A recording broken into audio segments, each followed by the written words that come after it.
তোমাদের রায় ও মার্টিন প্রশ্নবিচিত্রার পরিবেশ বিষয়ের দ্বিতীয় পর্যায়ক্রমিক মূল্যায়নের আমাদের 11 নম্বর স্কুল পর্যন্ত কমপ্লিট হয়ে গেছিলো। এখন আমরা 12 নম্বর ও 13 নম্বর এই দুটো স্কুল কিন্তু কমপ্লিট করবো। ওকে, তো আমাদের চ্যানেলে কিন্তু এরকম পরপর ভিডিও পেতে তোমরা কিন্তু অবশ্যই চ্যানেলটা সাবস্ক্রাইব করো ও পাশে থাকা বেল আইকনটি প্রেস করো, আর বন্ধুদের মধ্যে ভিডিওগুলো শেয়ার করে দাও যাতে তারাও কিন্তু সম্পূর্ণ প্রশ্নবিচিত্রটা সলভ করে ফেলতে পারে।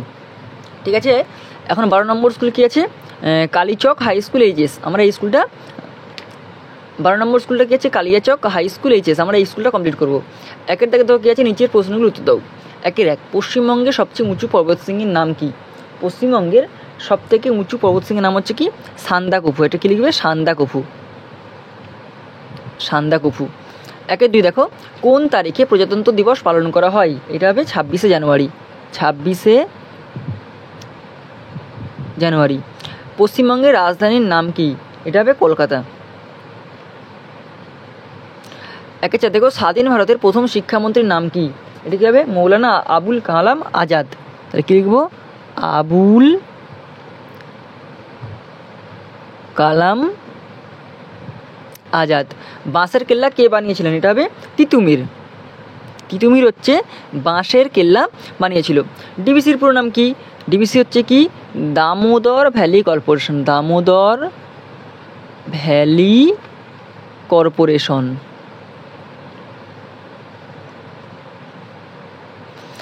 এখন এই ডিভিসিটি কিন্তু এই যে দামোদর ভ্যালি কর্পোরেশন, তো এই দামোদর নদীর ওপর কিন্তু দামোদর নদের ওপর কিন্তু এই ডিভিসি বা ড্যামটা তৈরি হয়েছিল। ওকে, এবার দেখো 2 দাগের শূন্যস্থান পূরণ করো। 2-1 গাছের পাতা ছাড়া ড্যাশ পাওয়া যাবে না। গাছের পাতা ছাড়া ড্যাশ ছাড়া পাওয়া যাবে না। গাছের পাতা ছাড়া অক্সিজেন। অক্সিজেন পাওয়া যাবে না। 2 দেখো, পশ্চিমবঙ্গের প্রধান খনিজ সম্পদ ড্যাশ। পশ্চিমবঙ্গের প্রধান খনিজ সম্পদ কয়লা। কয়লা। শিশু দিবস হলো ড্যাশের জন্মদিন। এটা হচ্ছে জওহরলাল নেহেরু। জওহরলাল নেহেরু। লাল নেহেরু জন্ম হচ্ছে শিশু দিবস। সুন্দরবনের জলের স্বাদ ড্যাশ। এটা হবে নোনতা। নোনতা। ওকে, এবার চলে আসো 2-5 জলপাইগুড়িতে ড্যাশ অভয়ারণ্য আছে। জলপাইগুড়িতে জলদাপাড়া। এটা হবে জলদাপাড়া। জলদাপাড়া। বর্ধমান জেলার মাটি ড্যাশ চাষের জন্য ভালো। এটা হবে ধান চাষের জন্য। বর্ধমান জেলা কিন্তু ধান চাষের জন্য ভালো। ওকে, এবার চলে আসো 3 দাগের যে কোনো 4টি প্রশ্ন উত্তর দাও। জমিতে বেশি রাসায়নিক কীটনাশক ব্যবহার করলে কী কী ক্ষতি হতে পারে? দেখো, জমিতে যদি বেশি রাসায়নিক ব্যবহার করি কী দেখা ক্ষতি হবে? দেখো, জমির সহায়ক পোকা মাকড় ও কৃষকের বন্ধু কেঁচো মারা যাবে। এছাড়া জমির মাটির উর্বরতা শক্তি ক্রমশ হ্রাস পাবে। ওকে, এবার চলে আসো পরেরটা। 3-2 পুকুরের জলে কী কী কাজ করা নিষিদ্ধ? পুকুরের জলে দেখো, গৃহস্থালির আবর্জনা নিক্ষেপ করা যাবে না। ডিটারজেন্ট ব্যবহার করে পুকুরের মধ্যে ফেলা যাবে না। আবার জলাশয়ে গরু ও মহিষ স্নান করানো যাবে না। ওকে, এবার চলে আসো গাছপালার সংখ্যা কমে গেলে আমাদের কী কী ক্ষতি হবে? দেখো, মেনলি সবথেকে বড় ক্ষতি হবে যে বাতাসে অক্সিজেন কমে যাবে ও কার্বন ডাইঅক্সাইড বেড়ে যাবে, আর মাটির ক্ষয় বৃদ্ধি হবে, বাতাসে ধোঁয়াধুলোর পরিমাণ বাড়বে, আর বৃষ্টিপাত কমে যাবে। ওকে, এবার চলে আসো পরেরটা। 2টি লুপ্তপ্রায় মাছের নাম লেখো। লুপ্তপ্রায় মাছ মানে কি? যে সমস্ত মাছগুলো আর দেখা একদমই যায় না, তাকে আমরা কী বলবো? লুপ্তপ্রায় মাছ বলবো। এমন 2টি লুপ্তপ্রায় মাছের নাম হচ্ছে কী কী? যেমন ন্যাদোস আর খরশুলা। তাই কী লিখবো এখানে? ন্যাদোস ও খরশুলা। খরশুলা হবে, খরশুলা। 3-5 ইংরেজদের অত্যাচারের বিরুদ্ধে লড়াই করে প্রাণ দিয়েছিলেন এমন কয়েকজন শহীদের নাম লেখো। কী কী লিখবো আমরা? ক্ষুদিরাম বসু, ভগৎ সিং, মাস্টারদা সূর্য সেন। ওকে, 3-6 দেখো, আম চাষ সবচেয়ে বেশি কোথায় হয়? আম চাষ সবথেকে বেশি কোথায় হয়? মালদা জেলায়। পশ্চিমবঙ্গের মালদা জেলাতে সবথেকে বেশি আম চাষ হয়। আর দক্ষিণ দিনাজপুরে। তাহলে মালদা জেলা আর দক্ষিণ দিনাজপুরে সবথেকে বেশি আমের চাষ হয়। ঠিক আছে, যে দেখো লিখে দিচ্ছি যে মালদা ও দক্ষিণ দিনাজপুরে কিন্তু বেশি আমের চাষ হয়। এবার চলে আসো 13 নম্বর স্কুল। 13 নম্বর কি? Madhyamgram high school. এই স্কুলটা কমপ্লিট করছি। ওকে, চ্যানেলে কিন্তু এরকম পরপর ভিডিও পেতে তোমরা কিন্তু অবশ্যই চ্যানেলটা সাবস্ক্রাইব করে রাখো। 1 দাগে দেখো, সঠিক উত্তরটি নির্বাচন করে লেখো। কী আছে? 1 পলাশ, পিয়াল, সোনাঝুরি এই সমস্ত গাছ পশ্চিমবঙ্গের যে অঞ্চলে পাওয়া যায় তা হলো, এই সমস্ত গাছ পাওয়া যায় কিন্তু মালভূমি অঞ্চলে। অপশান খ কী হবে? মালভূমি অঞ্চল। একই যদি খোলসে, নেদো, সরপুটি, খরশুলাকে আমরা নামে চিহ্নিত করতে পারি তা হলো, এটা হচ্ছে লুপ্তপ্রায় মাছ হবে। ক হবে কি? লুপ্তপ্রায় মাছ। 2-এর দাগে 2 এক কত উত্তর? 2-এর 1 ম্যানগ্রোভ গাছ পশ্চিমবঙ্গের কোথায় দেখা যায়? এটা হবে সুন্দরবন অঞ্চলে। সুন্দরবন অঞ্চলে,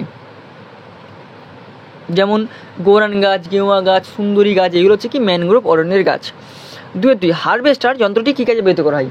এটা হচ্ছে কি খড় থেকে ধানকে আলাদা করার জন্য। কী লিখবে? খড় থেকে ধানকে আলাদা করার জন্য,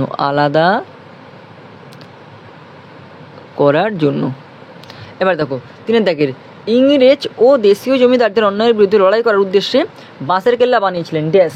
এটা হবে তিতুমির। তিতুমির হচ্ছে বাঁশের কেল্লা বানিয়েছিল। ওকে, এবার চলে আসো 4-এর দাগের ঠিক বাক্যের পাশে ঠিক আর ভুল বাক্যের পাশে কাটা চিহ্ন দাও। পশ্চিমবঙ্গের পাহাড়ি লাল মাটিতে আতা, মুসাম্বি, বরবটি, শিম, অরড় চাষ ভালো হয়। এটা হচ্ছে ঠিক। পশ্চিমবঙ্গের পাহাড়ি লাল মাটিতে কিন্তু এই সমস্ত চাষগুলো ভালো হয়।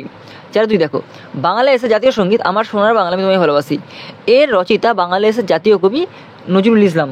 এটা কিন্তু ভুল। এটা হচ্ছে লিখেছেন কবিগুরু বা লিখতে পারো বিশ্বকবি রবীন্দ্রনাথ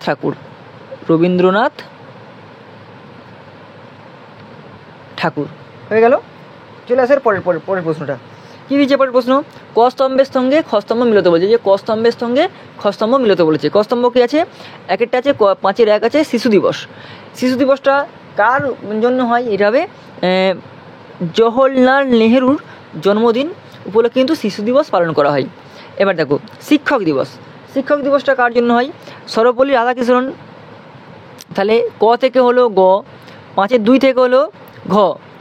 ডাউহিলটা কি? ডাউহিলটা হবে মহানন্দা। এই হয়ে গেল। তাহলে 3 হলো ক। এবার চলে আসো 6-এর দাগের সংক্ষিপ্ত উত্তর দাও। তরাই অঞ্চল বলতে কি বোঝো? তরাই অঞ্চল দেখো কী হবে? দেখো পশ্চিমবঙ্গের উত্তরের পার্বত্য অঞ্চলের পাওয়া দেশে তিস্তা নদীর পশ্চিমে অবস্থিত স্যাঁতস্যাঁতে সমতল ভূমি তরাই নামে পরিচিত। ঠিক আছে, এবার চলে আসো এরপরটা কী আছে? গরু মারায় কোন কোন পশু দেখা যায়? এটা হবে 1 শৃঙ্গ বিশিষ্ট গন্ডার, 1 শৃঙ্গ গন্ডার। আর কি লিখবে? ভাল্লুক, আর হচ্ছে চিতাবাঘ আর হাতি। এবার দেখো নবদ্বীপ শহরের 6-3 দেখো নবদ্বীপ শহরের উল্লেখযোগ্য বৈশিষ্ট্যগুলি কী হবে? দেখো প্রথম কথা হচ্ছে ভাগীরথী ও জলঙ্গি নদীর মিলনস্থল হচ্ছে নবদ্বীপ শহর অবস্থিত। তাহলে ভাগীরথী আর জলঙ্গি নদীর মিলনস্থল হচ্ছে কোন শহর অবস্থিত? নবদ্বীপ শহর অবস্থিত। নবদ্বীপ হলো চৈতন্যদেবের জন্মস্থান, আর তাঁত শিল্প কিন্তু এখানে প্রচুর পরিমাণে গড়ে উঠেছে। ওকে, এবার চলে আসো পরের পৃষ্ঠাতে। পরের পৃষ্ঠা কী দিয়েছে আমি চট করে দেখে নিই একটু। এখানে দেখো কী দিয়েছে? 6-এর দাগে দেখো অতিরিক্ত রাসায়নিক কীটনাশক ব্যবহারের কুফলগুলি লেখো। আচ্ছা, এই যে প্রশ্নগুলো আছে এইগুলো হচ্ছে একটু বড় উত্তর। হ্যাঁ, তো এইগুলো এরকম করে বলা সম্ভব নয়। তোমরা কিন্তু এইগুলো উত্তর বিচিত্রে পেয়ে যাবে। এর মধ্যে সবথেকে 1 নম্বর প্রশ্ন এটার পাচ্ছি। 7-এর 2 দেখো আসানসোল কোন জেলায় অবস্থিত? আসানসোল হবে পশ্চিম বর্ধমান জেলায়। এটা হবে পশ্চিম বর্ধমান জেলায়। তোমরা যদি এই যে বড় প্রশ্নের উত্তরগুলো না পেয়ে থাকো, হ্যাঁ, তাহলে কিন্তু আমাকে কমেন্টস করে জানাবে। আমি কিন্তু এই বড় প্রশ্নের উত্তরগুলো তোমাদের আমি সঙ্গে সঙ্গে বলে দেবো। ওকে।